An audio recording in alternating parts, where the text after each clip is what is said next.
This morning, we are tracking the fallout from two separate shootings by immigration officials. In Portland, Oregon, last night, Border Patrol agents shot and injured two people. And in Minneapolis, the frustration over the shooting death of a woman at the hands of an ICE agent led to protests.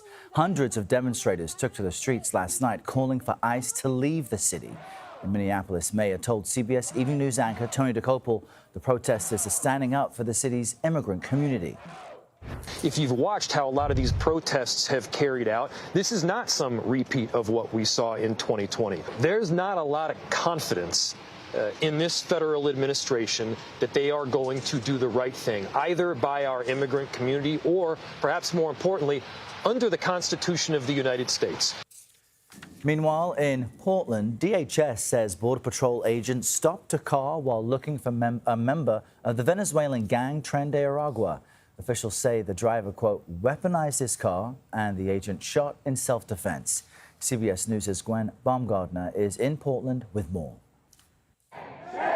Community members gathered for a vigil in Portland after a man and woman were shot there by federal agents. The patients were transported to local hospital, and their conditions at this time are unknown. On social media, the Department of Homeland Security said the shooting happened Thursday during a traffic stop targeting a vehicle whose driver and passenger have alleged ties to a notorious Venezuelan gang. DHS says the driver weaponized the vehicle and tried to run over agents, and that the officer who fired the gun feared for his life. The FBI's Portland office says it is, quote, investigating an assault on federal officers. We know what the federal government says happened here. There was a time when we could take them at their word.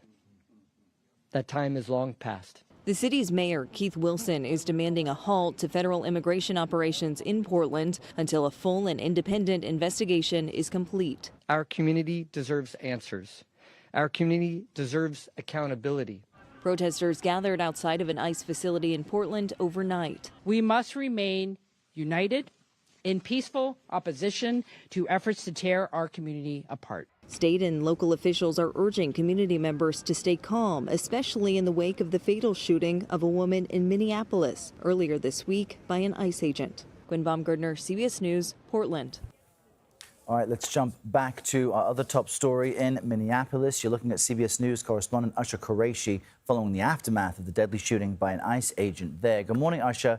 What are you seeing there now in response to what took place earlier this week? Good morning, Errol. Well, we're about 2 blocks now away from where we were yesterday, which was right by the fatal shooting. And I can tell you right now, it's very quiet right now. When we arrived here, there were police blockades blocking some of the streets. That's why we're so far away right now.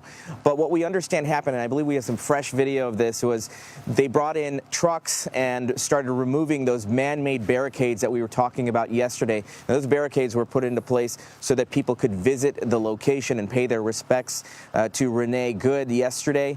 Those, we understand, were being removed this morning. In a short time, we'll head over that way and see what the situation looks like now. But it was the first time we saw police officers here. We didn't have any sign of them yesterday. But throughout the city, we'd been seeing protests. People have been frustrated. There's been anger. It's been boiling off into the streets. There have been clashes between some protesters and immigration agents. And we heard from some of those protesters about some of the frustrations and the anger that they're feeling right now. Take a listen. It makes me ashamed to be part of this country and a part of, the problem here. I'm 81 years old. I care about this country. I served in the military, and I just don't like what's happening.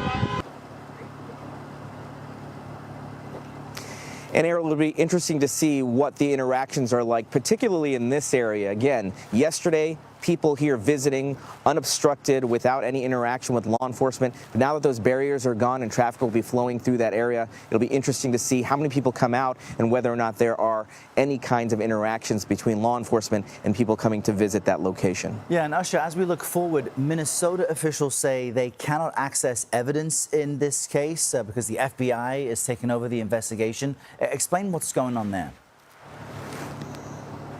Right. So initially what we were told was this was supposed to be a joint investigation, obviously led by the FBI, but also inclusive of state authorities. And what we were told by those state authorities is that the FBI has essentially blocked them from access to evidence, case material, interviews, body cam, etc. And as a result, they've said that they can't conduct an independent investigation, and they are hopeful that the FBI will be more transparent and provide some information to the public that will satisfy them. But again, we've heard from leaders. Governor Walz has said that this needs to be a transparent investigation to keep the confidence of Minnesotans alive when there is such a divide about what actually went down and who was responsible and who should be held accountable. Certainly the case. Usher Qureshi continuing his reporting in Minneapolis. Thank you for that.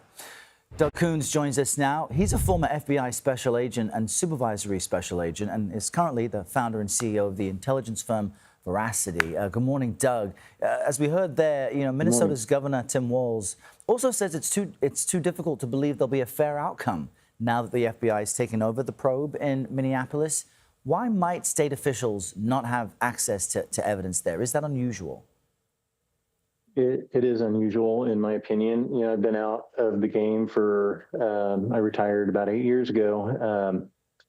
Typically, these things are worked jointly, and you work side by side with state and local investigators. You try to work as objectively as you can, unbiased, and you let the facts speak for themselves. That said, I think it's a valid concern when you have top levels of government coming out with their judgment already, and to think that that does not put pressure on these street level investigators is kind of naive.